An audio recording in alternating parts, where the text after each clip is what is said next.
নমস্কার সকলকে। গুরুকথার আরেকটি নতুন পর্বে আপনাদের সকলকে স্বাগত জানাই। গুরুকথার আজকের পর্বের নাম সংঘকার্যের জন্য সবার অলক্ষ্যে তপঃশক্তি প্রয়োগ। শুরু হচ্ছে গুরুকথার আজকের পর্ব। 1928 সালের কলাপাতা নিয়ে আরেকটি ঘটনা। মাঘী পূর্ণিমায় বাজিতপুরের বাৎসরিক উৎসব। কলকাতা থেকে আচার্যদেবের সঙ্গে সন্ন্যাসী, ব্রহ্মচারী, সেবক, কর্মী সকলেই এসেছেন বাজিতপুর ধামে। সকলে আচার্যদেবের আদেশ নির্দেশ মতো কাজে ব্যস্ত। আচার্যদেবের শিক্ষাই হল শ্রী গুরুর আদেশ নির্দেশই মহামন্ত্র। তিনি বলেছেন, গুরুর আদেশকেই শিষ্য একমাত্র মন্ত্র বলিয়া জানিয়া মানিয়া চলিবে। শিষ্য গুরুকে সতত যে রূপ চক্ষে দেখিয়া থাকে, তাহার আদেশকেও সর্বদা সেই রূপ চক্ষে দেখিয়া বুঝিয়া মানিয়া চলিবে। গুরুর আদেশ যে মন্ত্রস্বরূপ, গুরু ও গুরুবাক্য যে অভিন্ন, তা মেনে সকলে উৎসবের কাজে কর্মরত।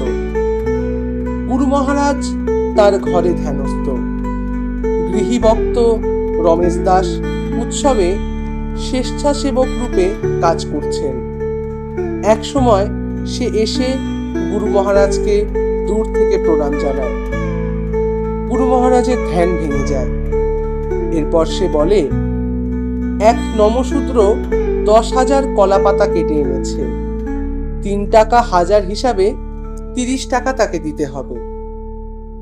আচার্যদেব স্বেচ্ছাসেবকের কথা শুনে কিছুক্ষণ মৌনতার মধ্যেই থাকলেন। তারপর স্বেচ্ছাসেবকের দিকে তাকিয়ে বললেন, কি করে বুঝলে 10,000 পাতা আছে? সে বলে, আজ্ঞে 50টি করে আঁটি বাঁধা আছে, 200 আঁটি আছে, তা আমি গুনে নিয়েছি। আচার্যদেব জোরের সঙ্গে বললেন, আঁটি গুনলেই হবে? পাতা আছে মাত্র 6,000, আবার তার মধ্যে ছেঁড়া পাতা আছে 500। স্বেচ্ছাসেবক রমেশ দাস আচার্যদেবের কথা শুনে স্তম্ভিত হয়ে গেল। তার কৌতূহল বাড়ল। আচার্যদেব না দেখে কি করে বললেন? সকলকে নিয়ে শুরু হলো গোনা। গোনা শেষে দেখা গেল আচার্যদেব যা বলেছিলেন তাই হলো। প্রতি আঁটিতে ফাঁকি, এবং ছেঁড়া পাতাগুলিও গুনে দেখা গেল তাও 500 হলো। রমেশ দাস কেন, সেদিন যারা সেখানে উপস্থিত ছিল সকলে স্তম্ভিত বিস্মিত হয়েছিল গুরু মহারাজের তপঃশক্তি দেখে। আচার্যদেবের তপপ্রভাব এইরকম ছোট ছোট ঘটনার মাধ্যমে আশ্চর্য অলৌকিক লীলারূপে প্রকাশ হয়ে যেত। সাধারণ মানুষ ধরবে কি করে? তিনি ধরা দিলে তবেই ধরতে পারে, চিনতে পারে।